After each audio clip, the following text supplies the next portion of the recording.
महापुरुष सदैव ही अपने प्रेमियों के अंग संग हुआ करते हैं, इसमें तनिक भी संदेह नहीं है। सदगुरु के दो रूप होते हैं। साकार रूप में तो वे सम्मुख विराजमान होते ही हैं और अपने साक्षात दर्शनों से जीवों का उद्धार करते हैं।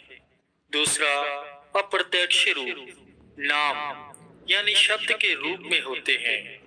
जो जितना पावन नाम का सिमरन करता है उन्हें गुप्त रूप से उतना ही अपने संग साथ पाता है। इसलिए महापुरुष सदैव नाम सिमरन पर ही अधिक जोर देते हैं।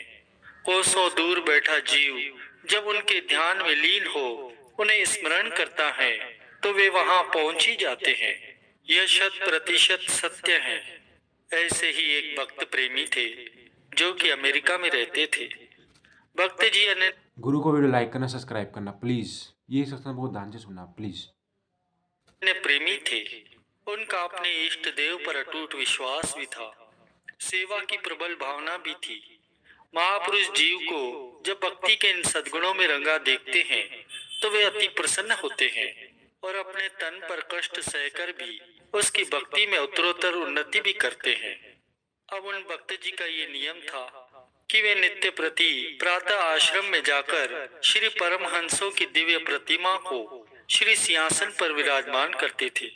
उन्हें भोग लगाते, श्री आरती पूजा करते, फिर संध्या समय आकर भी श्री आरती पूजा करके विश्राम करवाकर ही घर जाते।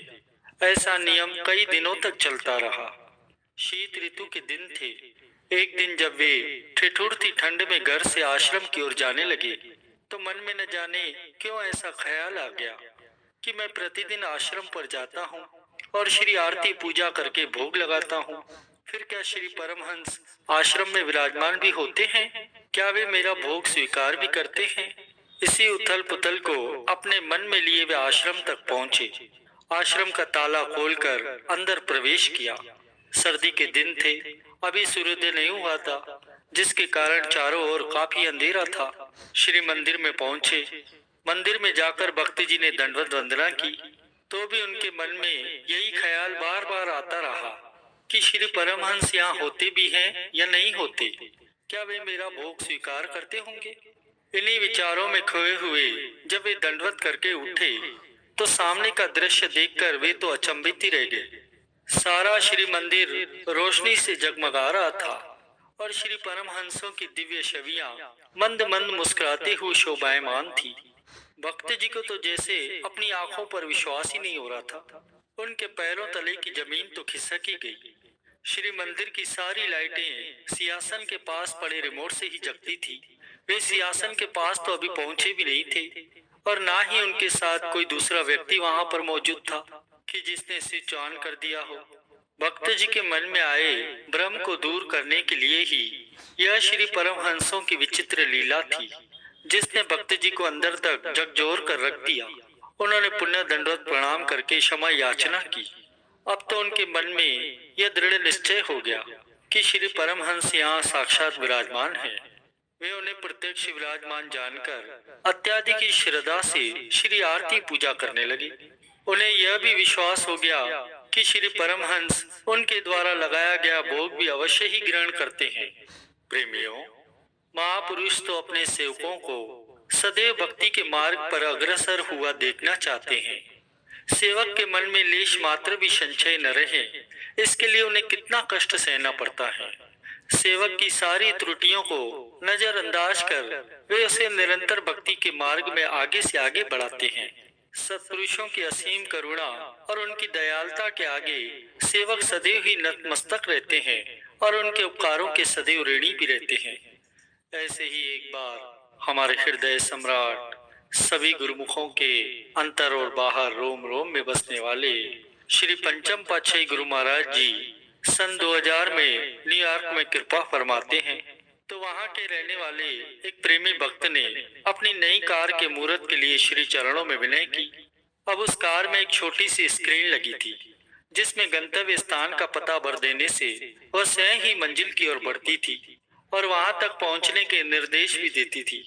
तब उस भक्त प्रेमी ने नेविगेशन के विषय में विस्तार से विनती की। स्वामी जी, यदि मंजिल तक पहुंचने का रास्ता भूल जाए तो कार में दी गई इस सुविधा से मनुष्य बेखटके ही अपनी मंजिल तक पहुंच ही जाता है। तब सदगुरुदेव महाराज जी ने फरमाया, क्या कोई ऐसी मशीन बनी है जो आत्मा को परमात्मा से मिलाने का मार्ग दिखाकर जीव का ब्रह्मा से साक्षात्कार करवा दे? जवाब में भक्त जी ने हाथ जोड़कर विनय की, प्रभु ऐसी तो किसी मशीन के बारे में मैंने नहीं सुना। तब श्री गुरु महाराज जी ने फरमाया कि एक गुरु शब्द ही है जो आत्मा को परमात्मा से मिलाने की सामर्थ्य रखता है। इसलिए जितना जितना सुरती को शब्द में लय करोगे उतना ही प्रभु परमात्मा को अपने समीप पाओगे। इस अमोलक नाम की दात पूर्ण महापुरुषों से ही मिलती है। उनसे नाम दीक्षा लेकर जो इसकी कमाई करता है उसे ही परमात्मा के साक्षात दर्शनों का सौभाग्य प्राप्त होता है। गुरुमुखों, ये श्री गुरु महाराज जी के पावन वचन है कि कुछ भी अभिलाषा हो तो मालिक से याचना करो, उसके भंडार भरे हुए हैं। जहां आत्मिक शक्ति प्रकट होती है वहां बड़े से बड़ा सांसारिक क्लेश नहीं ठहर सकता। तुम गुरु के शब्द में इतने विलीन हो जाओ कि अन्य सब बातें विस्मृत हो जाए। यदि परमार्थी जीवन व्यतीत करना है तो स्वार्थी लोगों की संगति से बचो।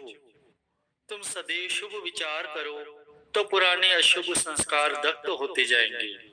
स्वार्थवश सुने सुनाए दूसरों के अवगुण फैलाकर रस्सी को सर्प बनाने की प्रकृति का परित्याग कर दो। सब आशाएं